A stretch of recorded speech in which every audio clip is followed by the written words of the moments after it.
Welcome to Dale's Dominion podcast, where we discuss Virginia real estate and beyond. Here's your host, Dale Shoop.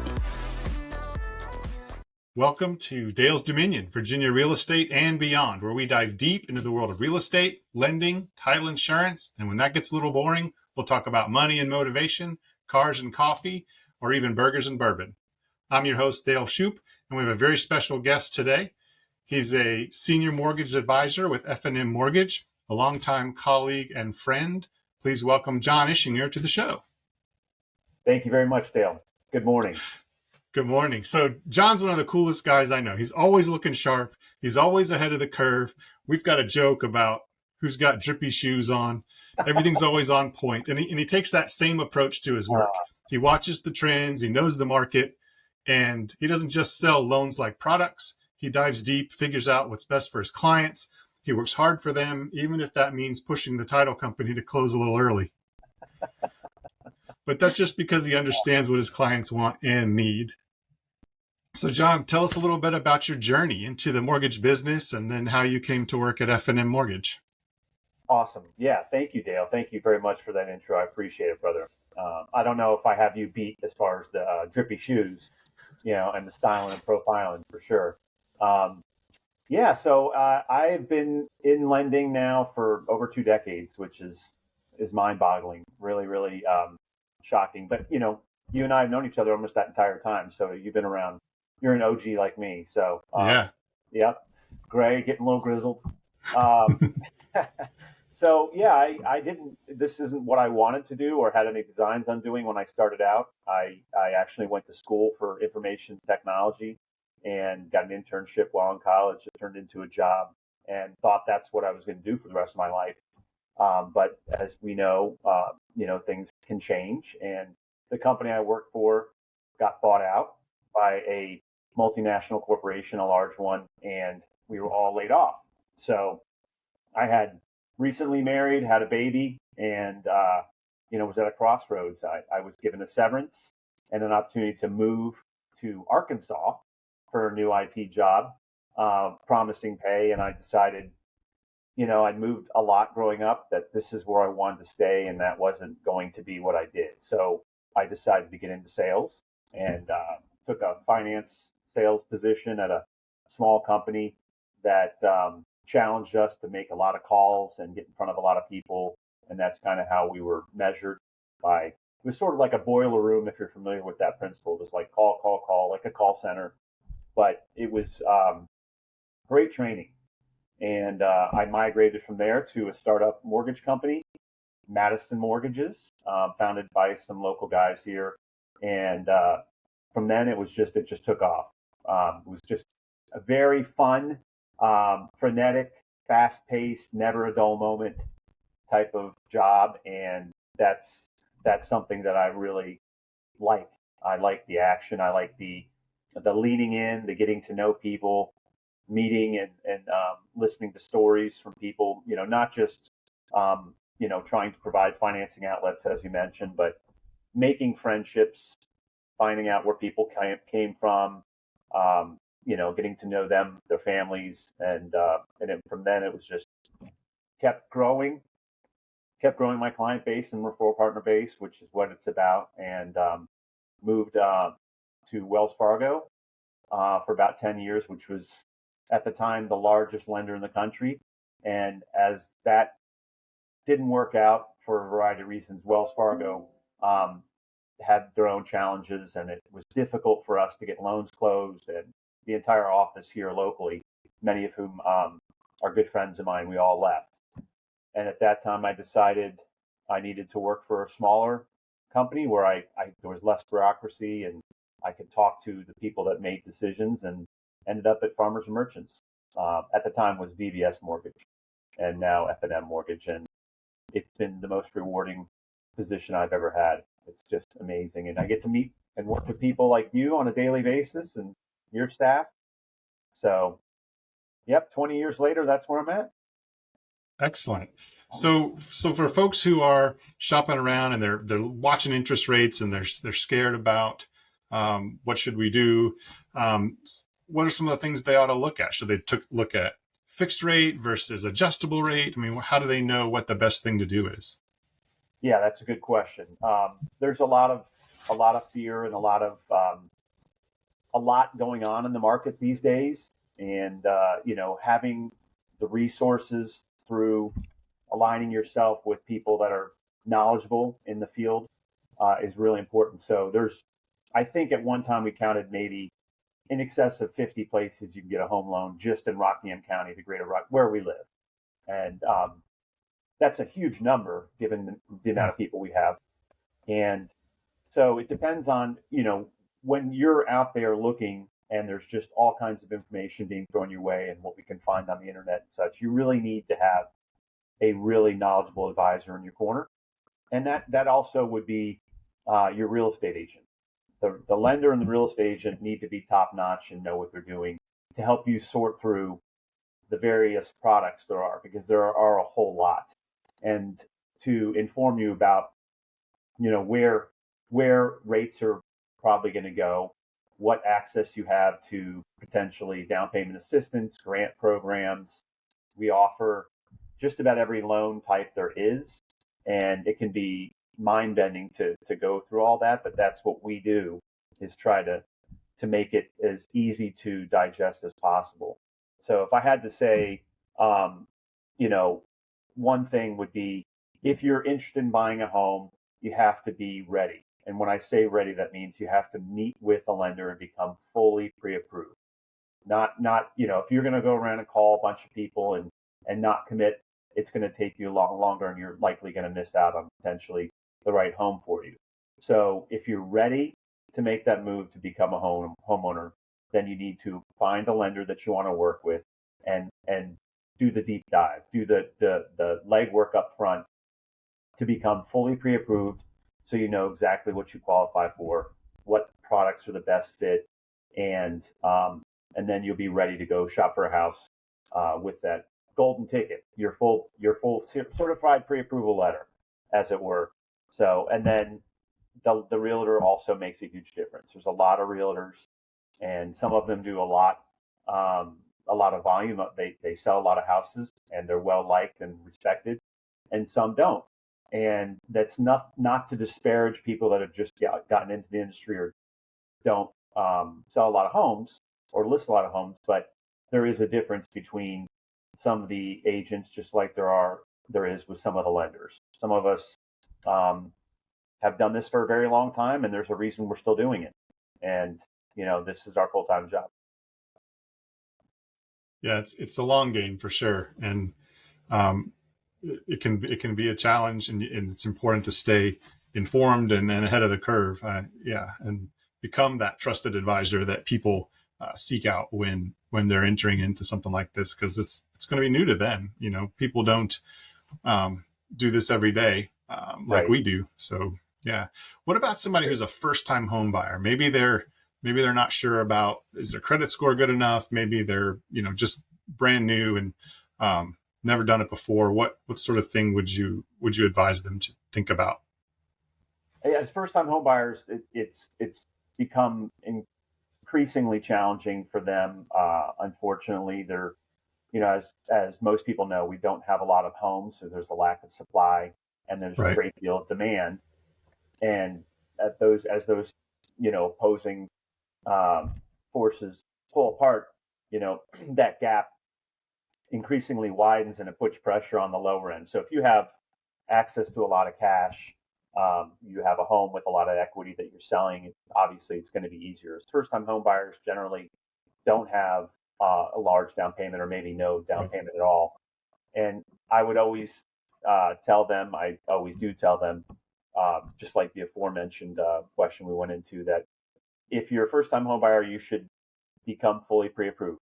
Go down that path, know exactly what is out there for you, and meeting with the lender that you know and respect or have heard is the person you should meet with, and then they will be able to more easily navigate the market, because right now, with the market as challenging as it is, there may be fewer people out there because rates are higher and there's lack of supply. So that might seem like, well, I should just wait on the sideline and not do anything. I'll wait for rates to come down or maybe prices to come down. Unfortunately, the reverse is going to be true. So right now there may be a little less competition because there's fewer homes and rates are higher. So a first-time home buyer has a better shot at this time of having their offer accepted than they would if there's a lower rate environment and thousands of more people entering in the market trying to compete for the same homes. So getting fully pre-approved is always the place to start, and being fully prepared and ready to jump when a house comes on the market that you like. A lot of times we meet with clients that they want to talk to someone, find out what options are out there, and then maybe wait a year or two. They just want to see what it's like, and I understand that, but they're living at home or they're in a rental situation, and they're going to wait for rates to come down, some perfect alignment of the stars. And we try to explain that, if you look back 5-10 years ago where prices were relative to where they are now, and you had become a homeowner back then, how much net worth you would have, grown. And so the cost of waiting, paying $1,000 to $2,000 a month in rent versus owning a home and paying down the principal balance of your loan and the appreciation, that difference in net worth is staggering and grows over time. So there's never been a better time to buy than now, even though it's a little scary. You can always refinance to a lower rate later. And so we just try to give as much of this information as possible to people when we meet and help them inform their decision, hopefully in the right way. Okay, yeah, that's strong advice. So I think we've both kind of been at this, you said about 20 years. I have too. It's interesting to see all the changes in the market, all the changes in real estate, and how things have evolved. What have you seen, particularly in the mortgage side, maybe with trends or technology? How's that changed? And then what do you see coming? Like what do you think the next big shift will be? Yeah, that's a good question, Dale. I think it's still very much a interpersonal environment. It really hasn't changed that much. It's still built on relationships and who you know, like, and trust, and getting out, meeting people, working your network. As far as the industry, the mortgage industry, we've seen great attrition.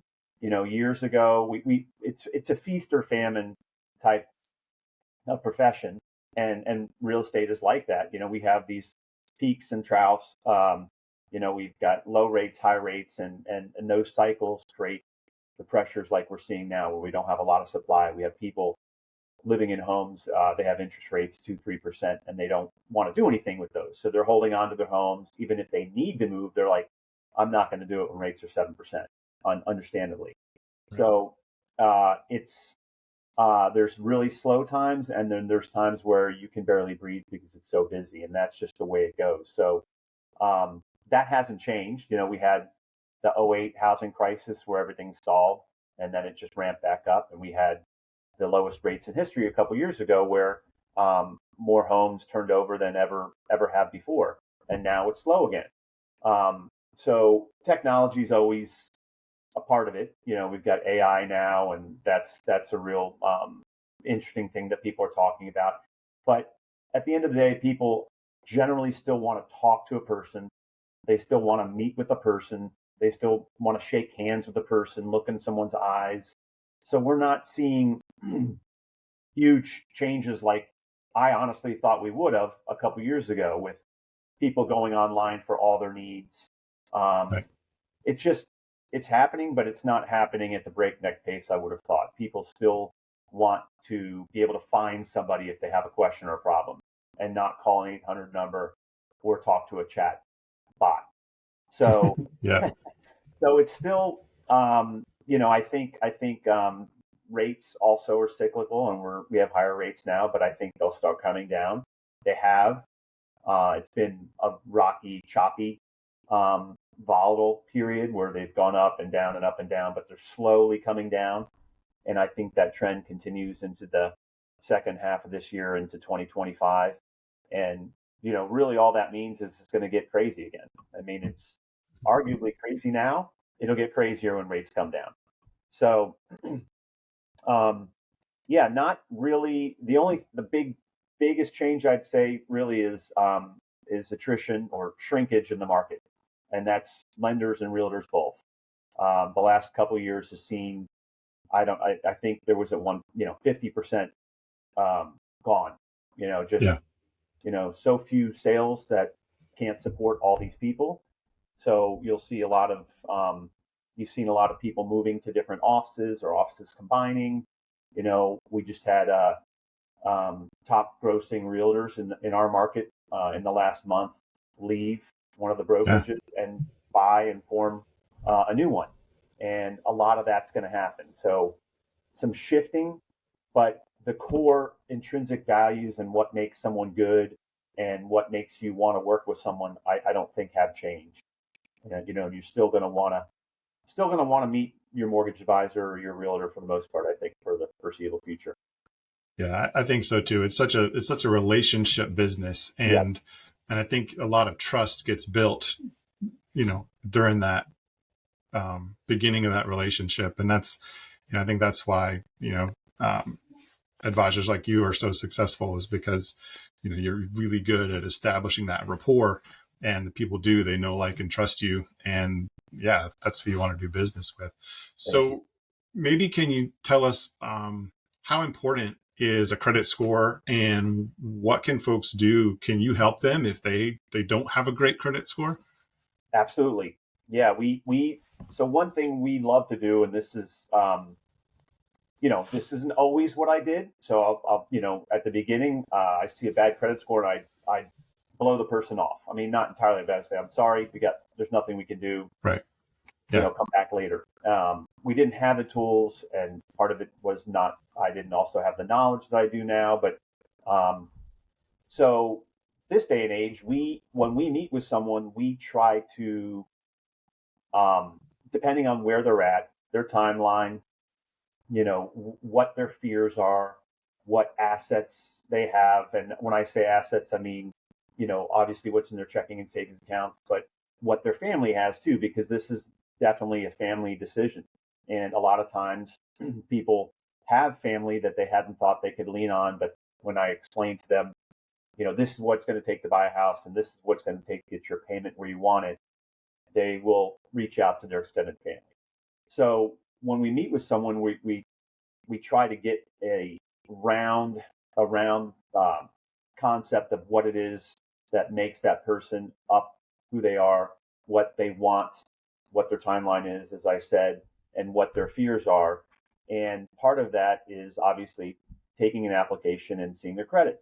And what we can do with challenges for credit is we have a system called Lending Hand that if someone comes in with zero credit, we can explain to them how they can build non-traditional credit. And that's taking like insurance payments, utility payments, cable, and getting those payment histories and putting it on credit, and that will allow them to buy a loan. We also explain to them how to establish traditional credit, opening credit cards, for example. That's the easiest one. You can open a secured credit card very easily.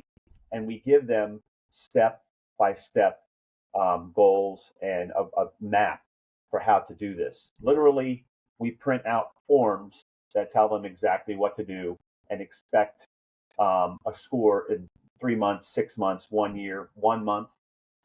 We can also do this for people that come in with credit that's been mismanaged. We can explain to them what accounts they need to pay down or pay off, what accounts they need to open, and it'll give them another time window, a horizon for when their score will be high enough for them to qualify for, what they want to qualify for. So we never meet with anyone now where we just say, I'm sorry, you don't measure up, you can't buy a house, goodbye. We turn people, we give people the feedback they want, the path they need to become a homeowner as quickly as possible, and we guide them through this program as fast as we can. And we've had experiences lately where we've had the ability to boost people's credit scores in about 24 hours. So Wow. depending on how motivated they are, if someone has, let's say, a couple collections and or a large credit card balance, and they have the funds to correct it, but they just weren't aware of what they needed to do, to your point, this program we give them tells them exactly to the dollar what they need to pay off and pay down. And then we get that information back, we turn it into the credit bureaus, and within 24 to 48 hours, we might be able to change your credit score in a positive way. Significantly. Wow. We've seen boosts 75 to 100 points. So that's amazing, Jon. Wow. It's great. It's that those situations are incredibly rewarding, because a lot of times they've already checked other places and they've been turned away and said, just, work on this yourself. And so they a lot of times those same people might be in a very challenging situation too, where their lease is ending, they can't find another place to rent because of their credit. So in a roundabout way, I would encourage people in this situation that, when they're looking to get home financing and they don't know their credit, rather than go out and try to figure it out on their own, they meet with someone that, for a home loan, because our credit system, our matrix for how we determine whether someone's approvable for a home loan isn't the same as if you're shopping for a car or opening a credit card. The residential credit report we use is slightly different. So you can go buy a car at a lot of places with credit that's not very good, where you can't get a home loan. So if you want a home loan, come to a home loan expert. Have us pull your credit. We don't charge you, and then we can give you all the details you need. That's fantastic. And I think it's great that you all have the connection to F&M Bank, right? So folks can set up accounts. They can go open that secure credit card and start building or repairing their credit. It's a strong connection there. What other stuff, what other things set F&M Mortgage apart from other mortgage lenders? What sort of benefits can you offer your clients? Yeah, that's great, Dale. You segue well there. One of the reasons I was very lucky to have left Wells Fargo when I did, and had prior relationships with Kevin Russell, whom you and I both work for, and Terry Bradley, who's also in our leadership, one of our leadership positions. I knew them, so I was keen on coming over here from a big place to a smaller place because of those relationships. I had those relationships. It's a relationship business. And one of the reasons was at Wells Fargo, whenever we wanted to, someone called about a commercial loan or needed some type of accounts open, I would have to refer them out to a network of people that I really wasn't familiar with, and it usually didn't go well. So I ended up working locally and started referring people to local places, one of them being F&M, even while I was at Wells Fargo, because I felt like I wasn't supporting my clients, or they weren't getting the advice or the help they needed. So fast forward to F&M, and we're part of the larger family of F&M Bank, the oldest regional bank in the area that we live in, and it's so gratifying. It's so rewarding to know that I can call, and I often do. I will, when we finish this today, call one of my bank partners and say, "Yeah, I've got this person that wants to migrate all of their accounts over.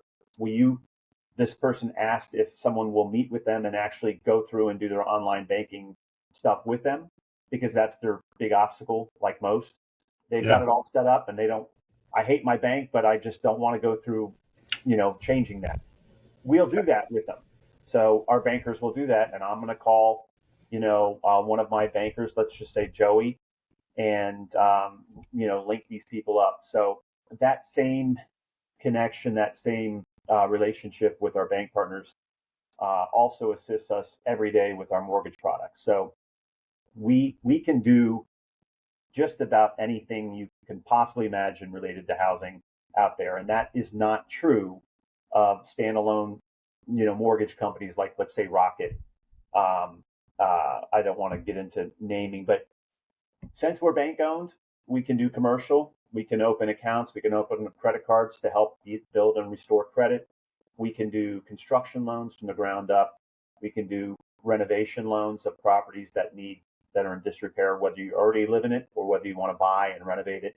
And these are all things that our team together, the bank and the mortgage company, do in alignment. So one specific thing that we have that we like a lot and that is maybe unique in this area is cross collateralizing. So let's say Dale wants to buy a house and he has a house and he doesn't want to leave his house to buy the new house. He wants to buy the new house and then move out of his house in a chill way and not be rushed.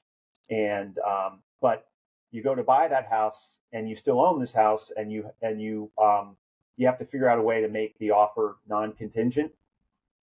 You have equity in your house. You need that equity to buy the new house, but you don't want to sell it. What do? There's bridge loans. People may or may not be aware of bridge loans, but it's basically a bridge from one home to another. And we give you an equity line on your existing home to help you buy the new one. Well, we've simplified it. We've said, all right, Dale, you have lived in this home a long time. You have a lot of equity, which we know you want to roll into the new house. And you want to buy this house, but the person selling it's not going to let you buy it if you have to sell your house first, or make it contingent in any way on selling your house or a bridge loan or something like that. We will place a lien on your equity in your existing house and place a lien on the new house, and we'll basically give you 100% financing on the new house and no contingencies, provided you qualify.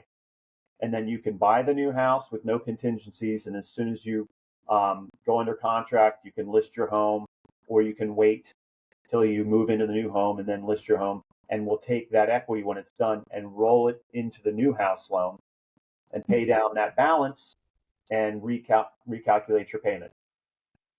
So it's a lot of information, but we find it to be a very useful tool for people that just can't figure out how to get.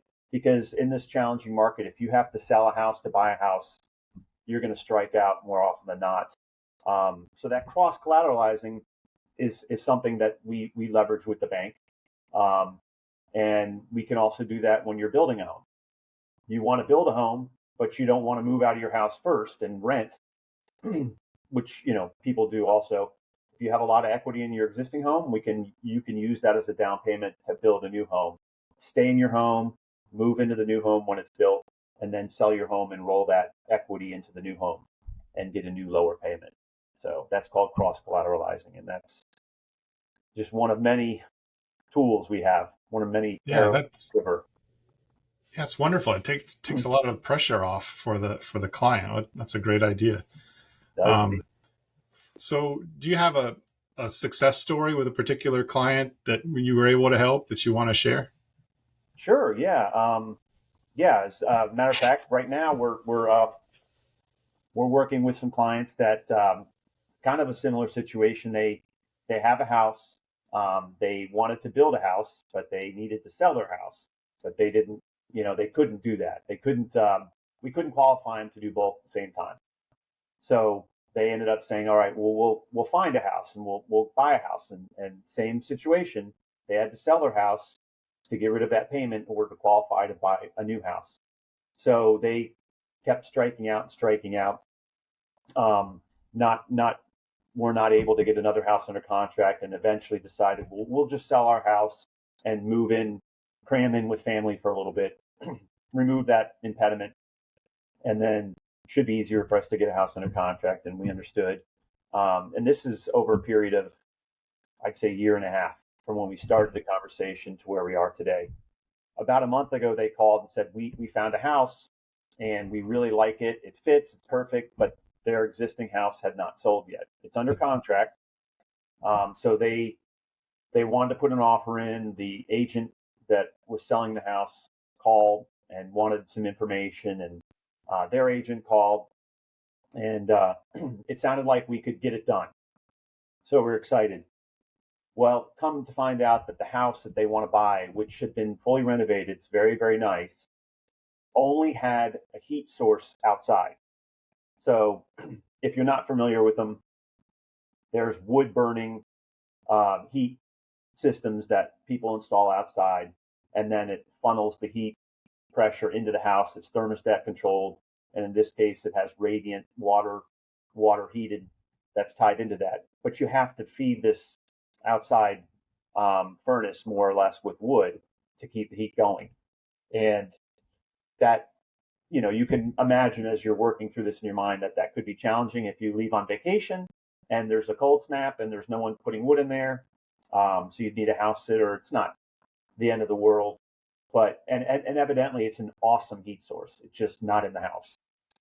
Well, we checked, and there's not a loan program out there that would take that loan. It's just not, for the aforementioned reasons, because if no one's feeding it and the pipes freeze, so they were not able to get financing for this house. We finally had something come together, and we have this issue with the outside heat source. So we sat down, talked with the management, and said, hey, they're well qualified now that they're selling their house. They're going to put money down.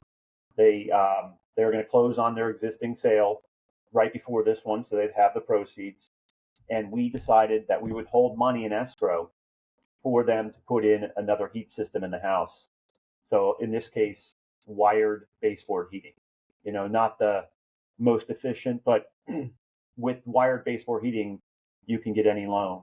And in this case, we would be willing to take the loan in-house with F&M. So we're going to hold that money. We're not selling it to an investor. We're making an in-house exception on this. So we basically created a solution for them, and they're super excited. We're hopefully going to closing in about 3 weeks, and we're going to hold $3,000 aside in an escrow account. They'll close, and they'll have that electric baseboard heat installed with the escrow funds, and they are in their new home. So super exciting. They had nowhere else to go, and no one else that could give them a loan. So it's a win-win for everybody. Yeah, that is a good success story. That's well done. And that's the kind of flexibility and creativity that's needed in this market, and that the team at F&M can provide. So that's impressive. Yeah. So enough about mortgages. Tell us a little bit about Jon. What do you enjoy? Thanks. Boy, I love exercise. I just like being active. I know, honestly, to a point where I wear other people out around me. I went on a trip, not too long ago, out of the country with my girlfriend, Tatiana, who is just the most amazing woman. She is just, a super, super incredible human person.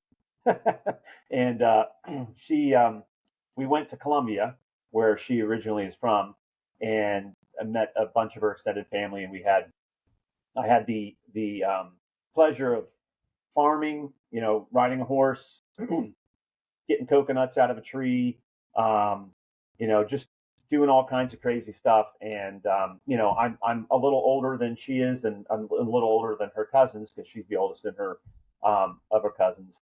And they remarked to her that, is there anything they could do to slow me down?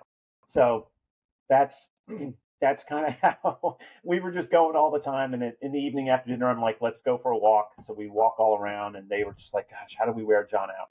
So I'm always moving, and I really like to move, and I love anything exercise related that can challenge myself, and whether it's weight training or running. But I also love gardening and reading. So it's I'm blessed to have wonderful parents that fostered a love of reading in me in an early age, because I probably wouldn't be a reader if they hadn't, given that I like to move so much. But gardening, reading, I love to golf.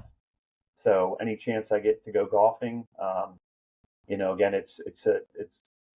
I like to walk a lot, but so there's a lot of movement in that sport, and it's not super taxing on your body. So I can work out and stuff and still golf. And I love fishing. I love fishing, especially deep sea fishing, going out to the ocean, out to the shore.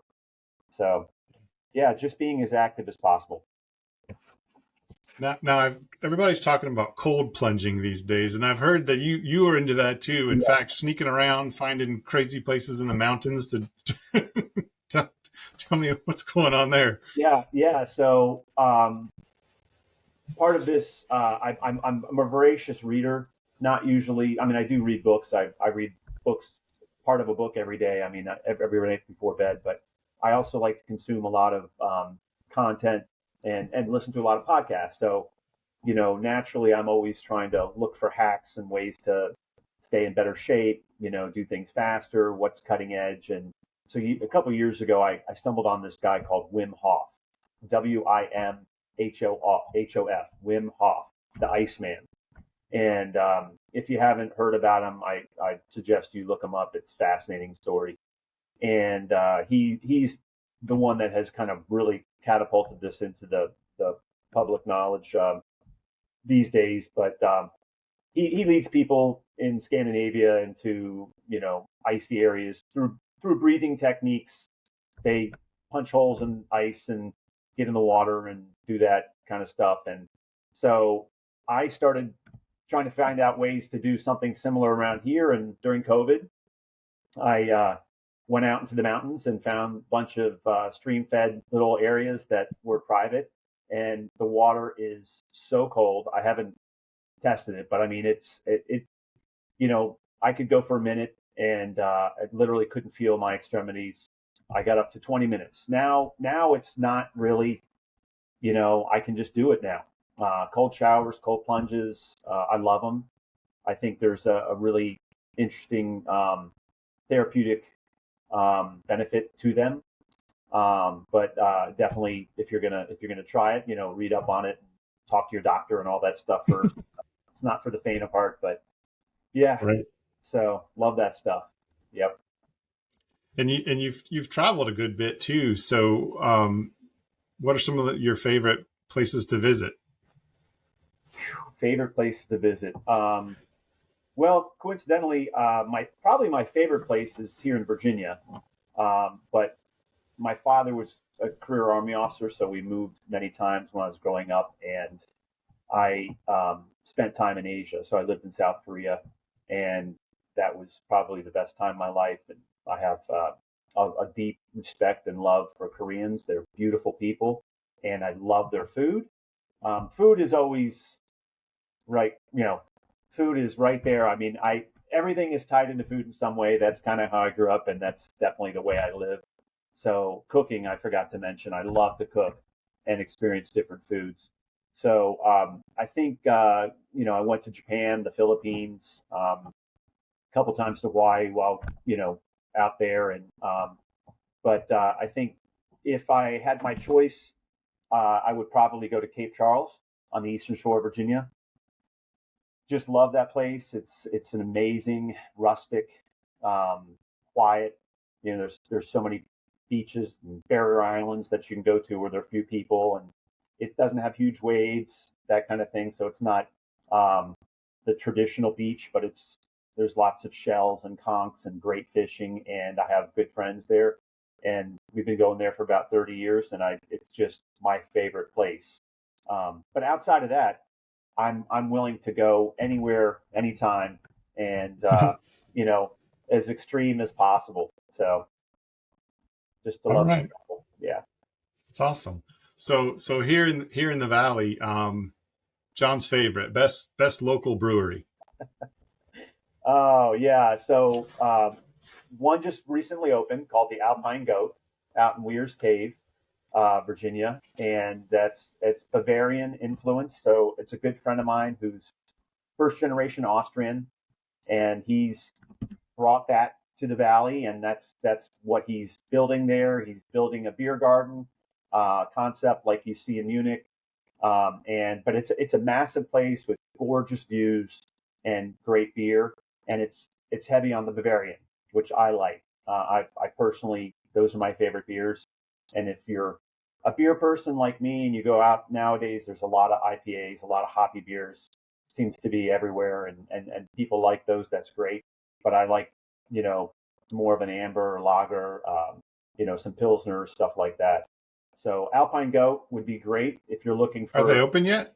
Yes, they're open. They've been open. Awesome. Yeah, they've been open about a month, and Nice. and it's been really successful so far since the opening. A lot of live music, but a lot of people. We've had some good weather, so that's helped a lot. The weather, it's a gorgeous pad out there. It really is. The views of the mountains, and it's awesome. If you're looking for intimate and changing beers all the time with just a really great vibe, but kind of different from the Alpine Goat, which is big and outdoors. The Friendly Fermenter in Harrisonburg, Virginia, which is we call it like the bomb shelter because it's kind of underground. They change beers every week. They have a great staff there, and the beer is delicious. So I love that place as well. But they're different vibes. Yeah, for sure. All right, so best local burger. Jack Brown's for sure. Yeah. I don't even know where else to go. It's just ingrained. Yeah.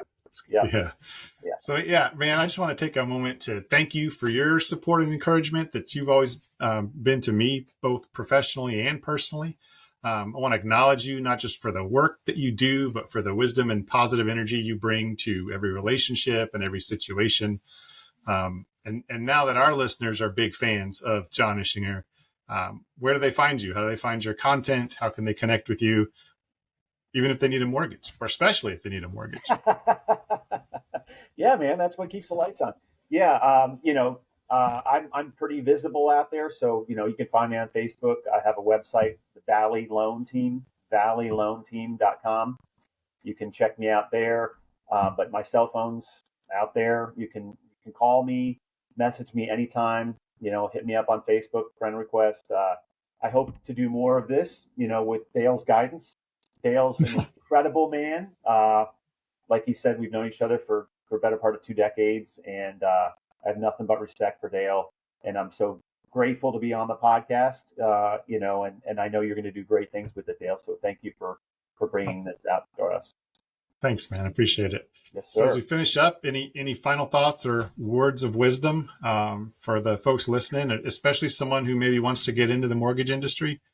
Yeah, I've been fortunate enough to have a number of younger people reach out to me over the last couple of years, and unfortunately, I think where we started this, I mentioned attrition. It's not an easy career field to get into, and that goes for real estate and lending both. But I would say arguably more difficult with lending because it's so much about relationships and building that base up. And so when you're coming in, just starting out, you really have to be somewhere that they're gonna pay you a salary, or have someone in your family like your spouse that can carry you to crack into this. So the barriers to entry are really high. But if you do want to move into this industry, real estate or lending, you would have to, like everything else, there's no substitute for hard work. You've got to grind and hustle and put in long hours and put yourself out there as much as possible. Something I'm frankly reluctant to do. I'm not really big on social media, but those younger people that are and that work all the time, which it's a big sacrifice, they are doing well. It's a small fraction. I think 3 to 5% of the lenders and realtors do 95% of the business, something like that. So that hasn't changed.